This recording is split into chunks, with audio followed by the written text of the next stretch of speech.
So I will open this up for a motion or conversation from the board. Ms. Huddle. I move that we support the complainant and remove the book from all of our libraries, as well as all of the other books in that series. I vehemently second. Ms. Barnhart seconds. Would you like to start the conversation, Ms. Huddle? Thank you. When I found out that we were going to hear this appeal, I went to rent. That's old school. I went to get the book from the library. I didn't really know anything about it at all. And so when I went to get the book from the county library, the librarian looks in the computer and says, YA. That book shouldn't be YA. I didn't know anything about YA, what that meant. And I said, what's that mean? And she said, young adult. That book should not be young adult. And left it at that, rented the book. I have tried to listen to it. I cannot get past chapter 2, which is part of what was read.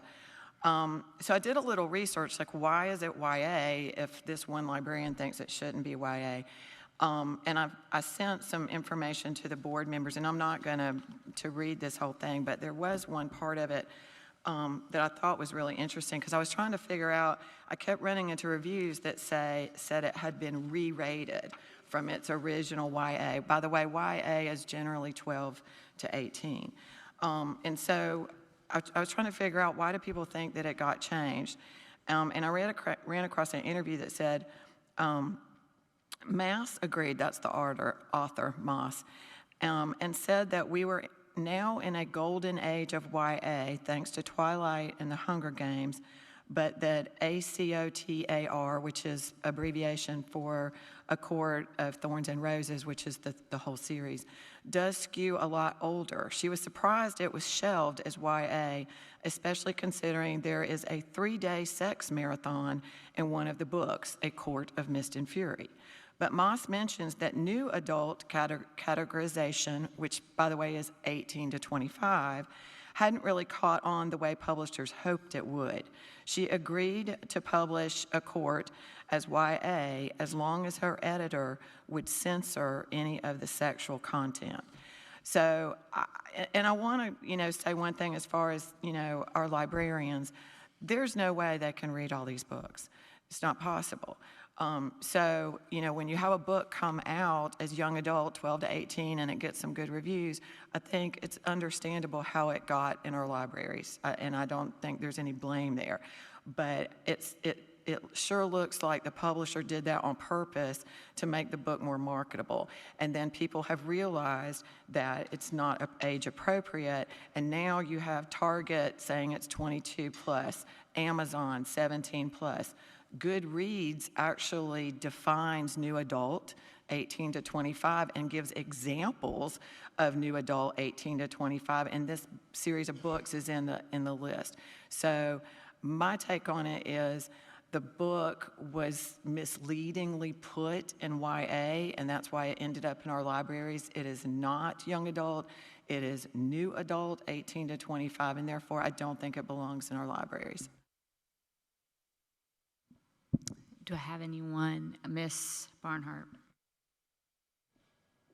First of all, I want to thank Ms. Phelps for coming and speaking to us. I can imagine how grueling that was to have to read that, as it was for everybody in this room. And I want to thank the chairwoman for allowing her to, because we've seen instances like this so many times to where they're shut down and the full story is not told. As uncomfortable as it was, this is a conversation we have to have, because I don't believe these are the only books, this series, currently or maybe in the future. And given the basis of it, I'm glad we're having this conversation.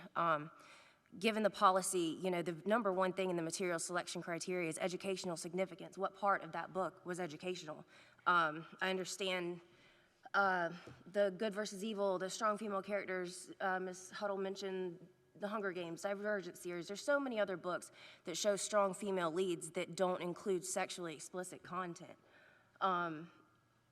I noticed in this packet that we were given, and I'm not sure who put this together, but a lot of the reviews, shockingly enough, they're coming from the children's section. I mean, in two of these things, one was a children's book council. This one, I'm not sure where this comes from, this copyright of school library journal review in the children's section. And I mean, right there in the review of the book, including some fiery sexual encounters. To put those two words in the same sentence that's a problem. And I agree with Ms. Huddle that this entire series should be removed. When we talk about the banned part of it, because I've noticed in a lot of these reviews, it has the word ban. This book is not being banned. This is simply saying that our taxpayer dollars should not go to funding these types of materials in our school libraries. I went and checked it out from the libraries like Ms. Huddle did. You can go to Amazon, you can go to Books A Million, you can go to any of these places and get this book if that's determined, but I don't believe that our tax dollars should go to funding material like this. I noticed in an article that came out back in October regarding this topic, Dr. Ross quoted, so we want to make sure that one opinion doesn't dominate the majority. I can promise you right now, Ms. Phelps is not one opinion. She represents the opinion of many, many mothers, parents, anyone you can think of, with any general common sense that you can determine that this type of material is not appropriate. So again, I want to thank Ms. Phelps for her incredible bravery for coming up and speaking about this tonight. And I second the fact that these books should be removed. Thank you, Ms. Barnhart. Anyone else have anything to say? Mr. Satterfield. Yeah, I have a couple of things. First of all, to the mom who got up there, I know that was nerve-wracking. I understand. My wife has been up there before, and she says she's never been so nervous in all her life. So I appreciate you. And this is part of the process when parents and community members do come and speak to us. I will tell you from an educator, retired educator's perspective, to consider a few things. The first thing is we established a policy. The board approved this policy. And the committee was made up of educators and parents, SIC chairs, parents representatives from a lot of different schools. And this was not a split decision. This was an 8-to-1 decision. Now, would I want my 12-year-old to read this book? No, I would not. But a lot of what we're hearing are personal opinions, and I understand we all have our personal opinion. When I was principal, I would get a myriad of personal opinions from parents, as you might imagine, on a lot of different things. But this is not the world according to Mike Satterfield. If it was, we wouldn't have these things. You talk about sexual explicit material available to children. This has got far more than you can ever imagine. But that's neither here nor there. I do want to say that I understand your concerns, and I do believe that some material is appropriate for some students and some material is not appropriate for others. But one of my other concerns is, where do you draw the line? Where do you draw the line in what parents tell their children what they can and cannot read?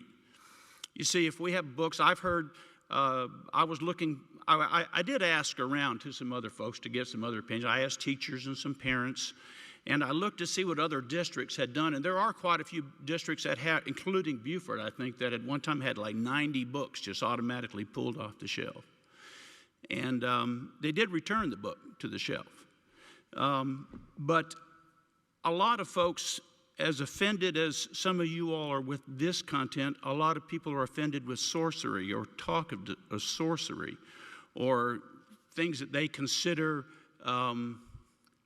against their religion. And they're just as passionate about those things. Again, we have a policy. We put this policy in place. We had the people, they were assigned to this. They came up with a decision, and I'm not, again, I'm struggling with this, I'll be honest with you. But at the same time, why do we have a policy and why do we have a committee? And if the committee comes to a decision, why do we not follow their decision? So that's the part that I'm struggling with, and I know that everybody's got their own opinion about this. But again, parents do have the right. I know one parent said, well, parents, you do have the right to tell your children what they can and cannot read. You really do, every day.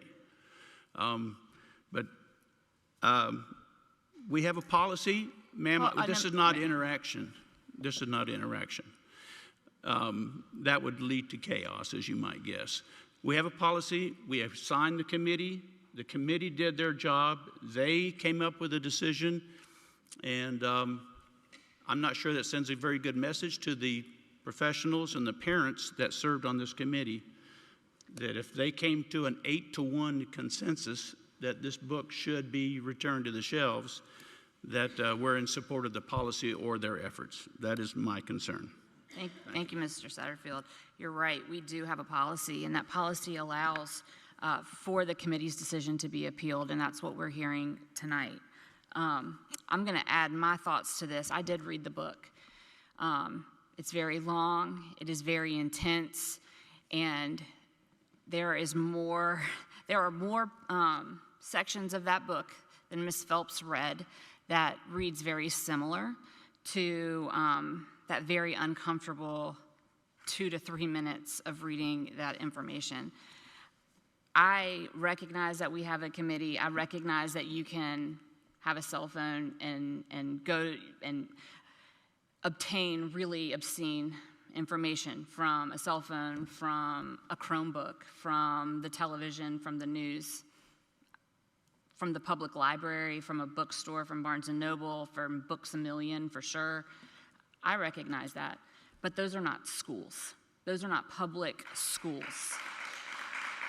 And we have a responsibility to have a fine line with certain material, and sexually explicit material is where that line is.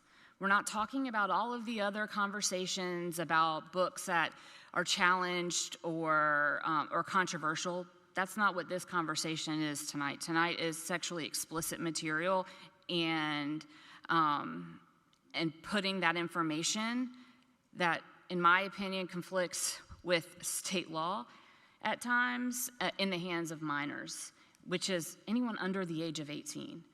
And that is where this conversation is. I understand that the book committee did a lot of research and spent a lot of time, and I respect their opinion, even if I respectfully disagree with their opinion. I think something that resonates with me tonight is someone who spoke in public participation talking about sex trafficking and the over-sexualization of our children and not being able to put things in context when they are reading materials. When I read this book, it's intense. If you put everything collectively together, it is intense. So it blows my mind that an 11-year-old read this. An 11-year-old is absolutely not prepared for all of the material that this covers.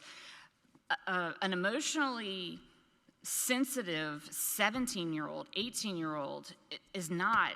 I'm very concerned about them reading this book as a whole without having some type of oversight or someone or outlet to speak about what is said in this book. I'm not saying this book is a terrible book. I don't believe that it's a terrible book, but it is very, very intense. And when you read any of the reviews, I read the book, but if you read the reviews, all of the books say that it is intense, it's suspenseful, it's provocative, it's sensual.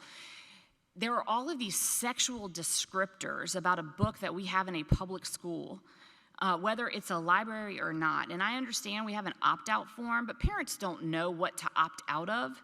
They don't know what's in. There's thousands of books in libraries. How are you going to opt out of books that you don't know exist if it's not put in front of you? That's where I am on this. I will open it up to fellow board members before we call for the vote. Ms. Snipes. Yeah, before we vote, I just want to make a couple of comments.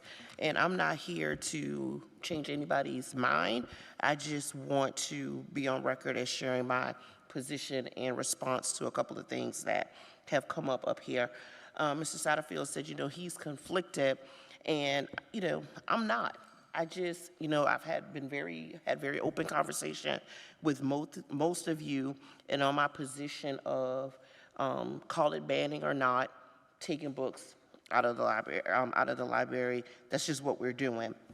I think that, to Kathy's motion about taking out the entire series, I have issues with that because the entire series isn't up for debate. We haven't read all of the books, and I think regardless of how the vote goes tonight on Court of Mist and Fury, that is a knee-jerk reaction. I made multiple notes as this conversation has been going on, what is the educational significance of this book? I'm not arguing educational significance of this book, but let's also be clear that in our libraries, school and otherwise, all the books aren't there for educational significance. And I feel like that's just kind of an additional cop-out to kind of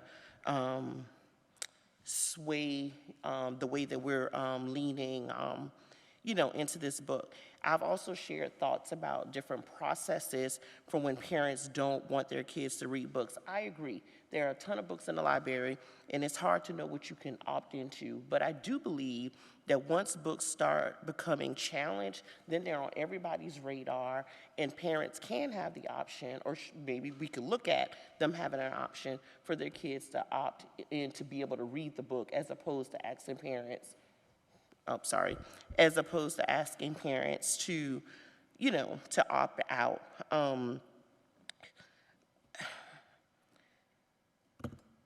I just feel like now we're getting ready to open up the floodgates for this. And like Mr. Satterfield said before, where do we draw the line? And I hear you, it's only this one book, but that's just today. It doesn't tell us, what's going to happen, next month or whatever. And it was just important for me to kind of put, where I stand on this, and to follow up on your comment, to thank the book review committee for their time and for their feedback. And I hope that just kind of as a district and as a board, we can come up with better ways to manage this, because something that has been repeated multiple times from the floor and from up here is taxpayers and parents' rights. Well, I too am a taxpayer and a parent, and I also have rights. And it just seems to me that sometimes we only care about the parental rights if they're the same rights or same views as yours. And I think that's problematic as well. Thank you. Mr. Hogan. Ms. Snipes, thank you. Ms. Phillips, thank you for taking your 15 minutes and speaking. I know that was a little bit difficult to repeat some of that, but I guess the conversation that I want to stick on is that, the line and where we draw the line, I think, in this particular situation is obscenity. And where I feel that there's budget provisos and there's laws in place that keeps obscenity outside of school districts and outside of children. Where I think we're really missing a lot of guidance from our lawmakers is just truly what constitutes obscenity. And in this particular situation, I feel I'm in a position to where I have to make a determination as to what I determine is obscene. And what I heard today was absolutely obscene. I don't feel it belongs inside the public education library. So I'll leave it at that. Anyone else? All right, Mr. Scully. Yeah, so what I'm hearing is really the issue is age appropriateness as far as the majority of the concern. And there's a solution there. I was over 18 for the vast majority of my senior year of high school. My wife was as well. A lot of students are 18 in high school. When you're 18, you can join the military. Men have to register for the military. They're required to register for the military for war, to fight, maim, kill, and be killed in war at 18, high schoolers. When you're 16, we sign up to drive vehicles which are essentially weapons. And we put weapons in the hands of teenagers at 16, 15 really, 15 and 16 years old, that kill kids and other people.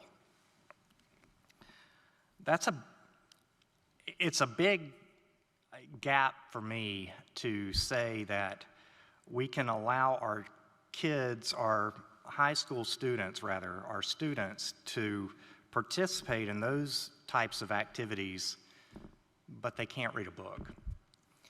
And I know the argument's not about whether they can read it, but even when you look at whether it's available in the public or in the school library, sometimes that is the only resource for certain students. We just talked about tonight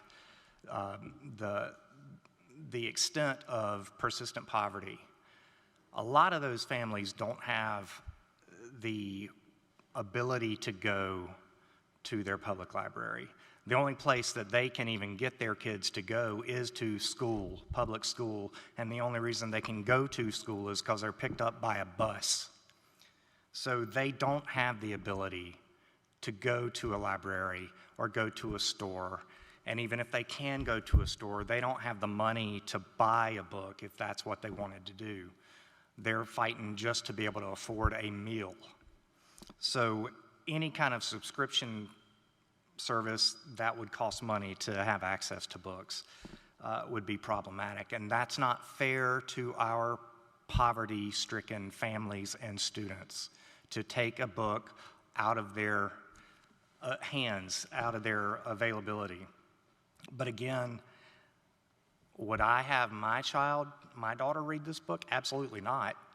But that's my right and my decision as a parent. And I agree with what we said, or what others have said, that, number one, I believe in the Constitution very heavily, and I believe in parent choice. And just because I choose not to let my kid read it, I don't have the right to tell you that you can't or that your child cannot. And I think if we remove it from the library, the public school libraries, then we're doing that for everyone. And that's against parental choice. So again, with whether or not it's taxpayer funded, I'm going to remind you, the military is taxpayer funded. When these high school students get sent off to war, they're taxpayer funded. When we put them in cars, they're driving the car because they got a taxpayer funded driver's license. So that's not a reason, that's an excuse.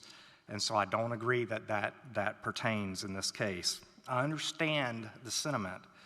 So I also agree with Ms. Snipes that it's not the whole series that's up for debate tonight, so we should not be banning a book that we have not read, which is what the additional books are. That's out of our scope tonight. So I'm going to make an amendment to the motion that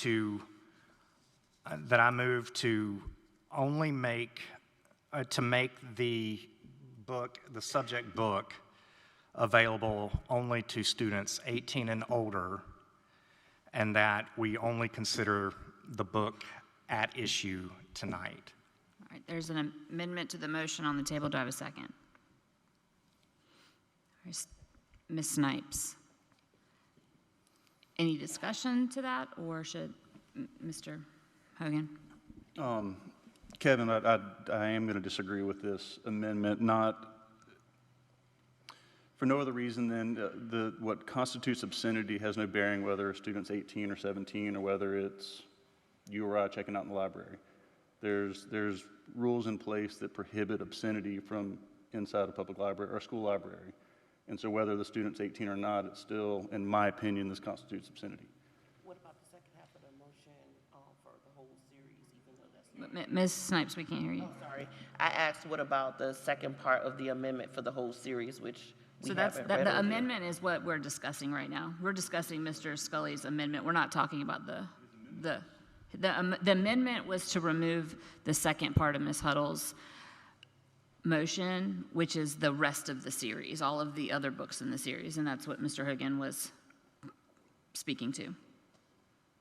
Any other I mean, I just have a comment on that. I think that even if we do remove that part of Ms. Huddle's motion now, don't doubt that there will most likely be book challenges for the rest of the series, because the later novels in this series are far, far more graphic. So I would just make that comment regarding the later half of the series. Any other comments to the amendment? Seeing none, I will call for the vote on Mr. Scully's amendment. All in favor of Mr. Scully's amendment? All opposed? Abstaining, Mr. Satterfield. All right, that motion fails, and that brings us to the original motion on the floor. We have heard from the complainant, we have heard from the district, and we have heard from every board member. So, Dr. Ross. As your superintendent, I have to, as the way this amendment, this motion is made, there is no vehicle for the administration to, through policy, to consider a book that has not come through your KEC policy. So I got to put that on the table as your superintendent. You have a clear policy that says how these books come to this body.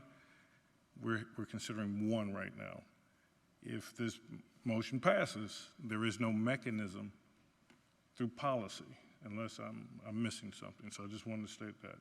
Okay, so I will call for the vote. All in favor of Mr.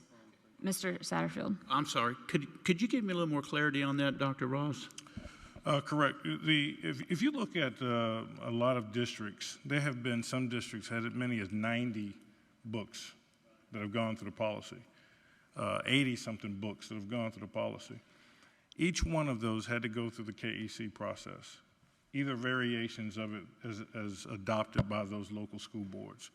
In those processes, they created, in some cases, 80-something committees. And those committees would review each one of the books to consider titles that have not come through the complainant process. We as the administration, I don't know how to move forward on that. So I just wanted to state that.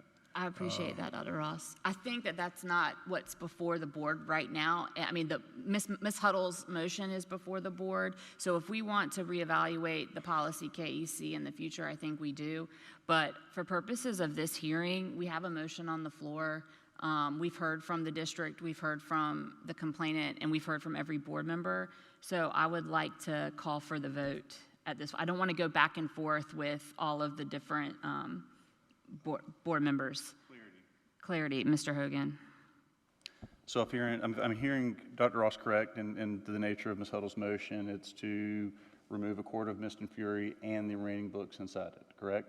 But as far as our policy and the challenge of this book, only A Court of Mr. Fury was reviewed through the first process of a formal book challenge, correct? That's correct.